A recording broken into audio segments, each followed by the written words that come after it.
வணக்கம் நண்பர்களே.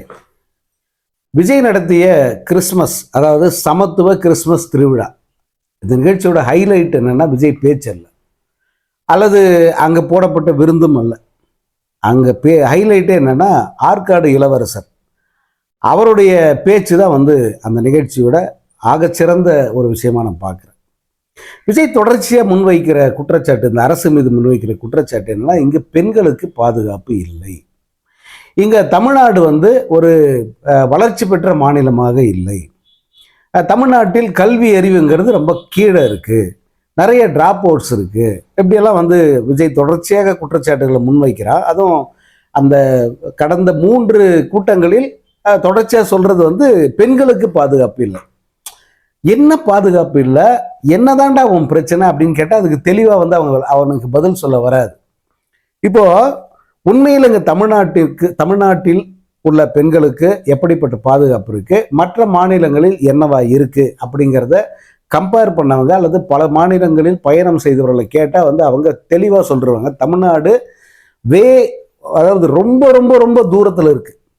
இது பெண்களுக்கான பாதுகாப்புல மற்ற மாநிலங்களை காட்டிலும் மிக அதிக வித்தியாசம் தமிழ்நாட்டுக்கு நீங்க பார்க்கலாம். இப்போ தமிழ்நாடு ஒரு 100 கிலோமீட்டர் முன்னாடி இதுன்னா அதுக்கு பின்னாடி தான் மற்ற மாநிலங்களை நீங்கள் சொல்ல முடியும். அது நீங்கள் மகாராஷ்டிராவாக இருக்கட்டும், அல்லது அசாம் ஆகட்டும், அல்லது பஞ்சாப் ஆகட்டும், டெல்லி ஆகட்டும், நீங்கள் எங்கே போனாலும் எந்த மாநிலத்தில் போய் நீங்கள் கம்பேர் பண்ணாலும் அவங்களே சொல்லுவாங்க தமிழ்நாடு இஸ் பெட்டர் பிளேஸுங்க, சேஃபஸ்ட் பிளேஸ் அப்படின்னு சொல்லுவாங்க. ஆனால் இந்த தற்கூரி தொடர்ச்சியாக தமிழக அரசு மீது இங்கே பெண்களுக்கு பாதுகாப்பு இல்லை.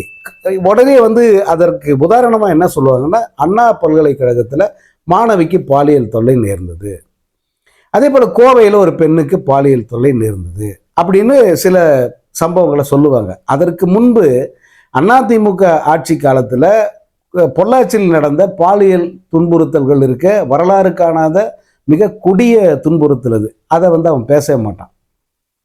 ஓகேவா? இது 1-2 சம்பவங்கள் நடக்குது இல்லையா, இதை அவங்க ஹைலைட் பண்ணி தமிழ்நாட்டில் பெண்களுக்கு பாதுகாப்பு இல்லை அப்படின்னு ஒரு பொதுவான கருத்தை உருவாக்க முயற்சி பண்றாங்க. இப்போ பர்வர்ஷன், அதாவது வக்கிரம் அப்படிங்கிறது ஒவ்வொரு மனிதனுக்குள்ளுமே இருக்கு. எவ்வளவுதான் உத்தமனா நடிச்சா கூட, துறவியா நடிச்சா கூட அவனுக்குள்ள ஒரு வக்கிரம் இருக்கு அப்படிங்கிறது பல சம்பவங்கள் நமக்கு காட்டுது. பல சாமியார்கள் முற்றும் துறந்தவன் அப்படின்னு சொல்லுவான், ஆனா மாற்றுறது எதில் பார்த்தீங்கன்னா செக்ஸ் மோசடியில தான் மாட்டுவான், பாலியல் துன்புறுத்தல தான் அவன் மாட்டுவான், பாலியல் மோசடிகளில் தான் இந்த சாமியார்கள் சிக்குவார்கள். முற்றும் துறந்தவன் ஏன் அதில் சிக்கிறான்? காரணம், எல்லோருக்குள்ளுமே அந்த வக்கிரம் இருக்கு. இந்த வக்கிரத்தை தாண்டி வர்றது, அல்லது இந்த வக்கிரம் எதை வைத்து இந்த வக்கிரம் என்பது அடக்கப்படுகிறதுனா, இந்த சமூகத்தில் நிலவுகிற கட்டுக்கோப்பான சூழல், காவல்துறையினுடைய கடுமையான நடவடிக்கை, சட்டம் கடுமையான தண்டனை நமக்கு கொடுத்துறோன்ற ஒரு பயம், அச்சம், அதுதான் இந்த வக்கிரங்களை அடக்கி வைக்குது. இல்லைன்னா இது அத்துமீறி போய் நம்ம சமூகமே சுடுகாடா மாறி நிற்கும், கேவலமா இருக்கும். ஆக இந்த அச்சம்ங்கிறது எங்க அதிகமா இருக்கு அப்படின்னு பார்த்தா தமிழ்நாட்டில் தான் அதிகமா இருக்கு. பாலியல் துன்புறுத்தல ஈடுபட்டா அடுத்த நிமிடம் நம்ம மிகப்பெரிய அளவுக்கு பாதிக்கப்படுவோம், சட்டத்தினுடைய அந்த கடுமையான தண்டனை நமக்கு கிடைக்கும், அல்லது காவல்துறை கடுமையாக நம்ம மீது நடவடிக்கை எடுக்கும் அப்படிங்கிற ஒரு பயம் இந்த சமூகத்தில், குறிப்பா தமிழ் சமூகத்தில் அதிகமா இருக்கு. அதை மீறி தான் இந்த வக்கிரம் அங்கங்க 1-2 வெளிப்படுது.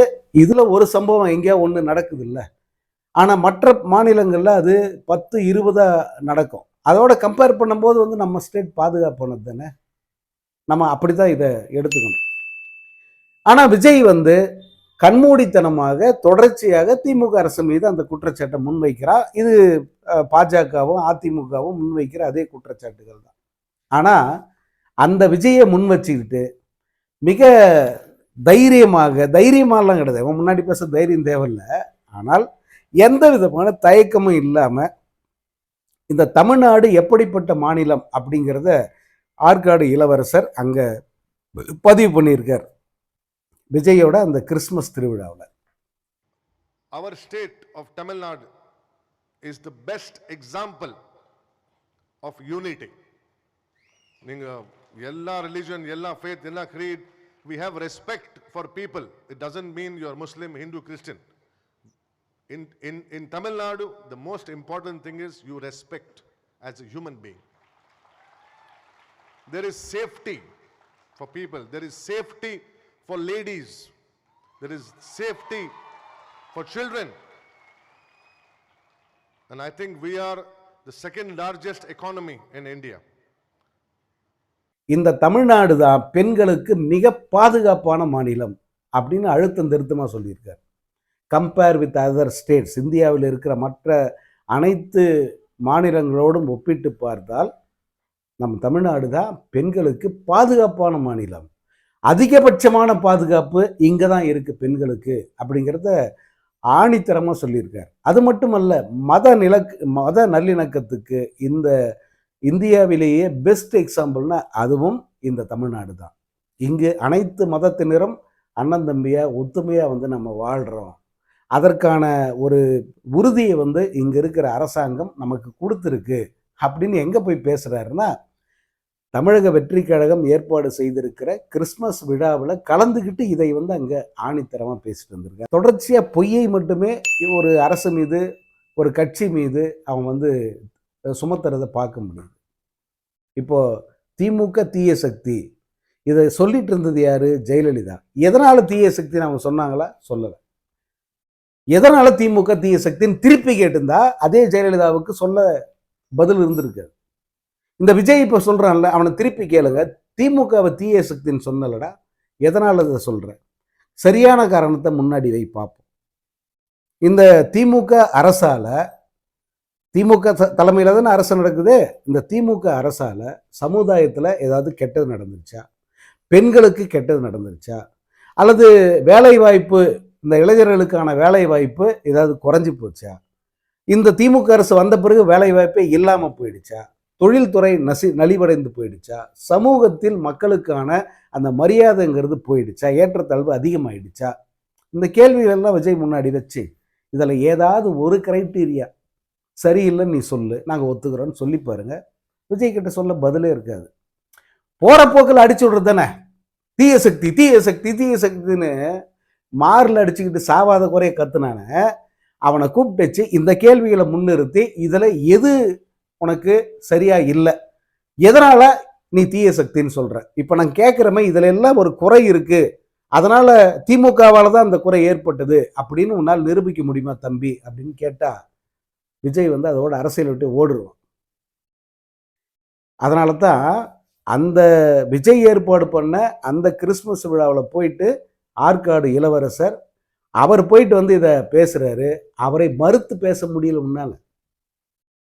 அவர் ரொம்ப ஆணித்தரமா உலகமே தெரிஞ்சுக்கிட்டோம், தமிழில் பேசினா கூட தமிழ்நாட்டுக்கு மட்டும்தான் தெரியும், இந்தியாவில் மட்டும்தான் தெரியும், உலகமே தெரிஞ்சுக்கிட்டோம்னு சொல்லிட்டு, ஏன்னா உலகம் பூரா பார்க்குறாங்கல்ல இவன் ப்ரோக்ராம், அப்படி தான் கிளைம் பண்ணுறாங்க.